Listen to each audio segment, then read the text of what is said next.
Dada? Nereden geliyorsun? Ko'chadan? İçtin mi? Yo'q, umuman chayim yo'q. İçtin mi yok mu? Doğrusunu ayt. Yo'q, ichmadim. Hamsaya, tez uya, tajar. Hamsiya bu yana nima qildi? Buni ichgan yo ichmaganligini bilish kerak. O'zimiz usul qo'llash kerak. O, Hamsiya bu ichmaganmi deyman? yo ichgan bu qalbim sezibdi men. Boshqa usul qo'ydingiz. Hamsiya, o'zi bu qaysi usul bu? Bu ichgan bo'lsa hozir qusadi. Shuning uchun boshini aylantiramiz buni. Hamsiya bachangiz ichmaganmi deyman? Yo ichganda bu ichgan. Jonima tegdi. Ko'nglim sezibdi men. Bo'lmasa urib ko'ramiz.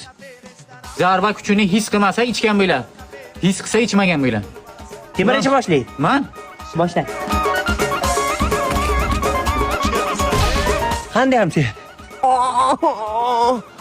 zarbani his qildi. Ha, bachangiz ichmabdi. Yo ichgan bu. Qalbim sezibdi baribir. Oxirgi usul qoldi.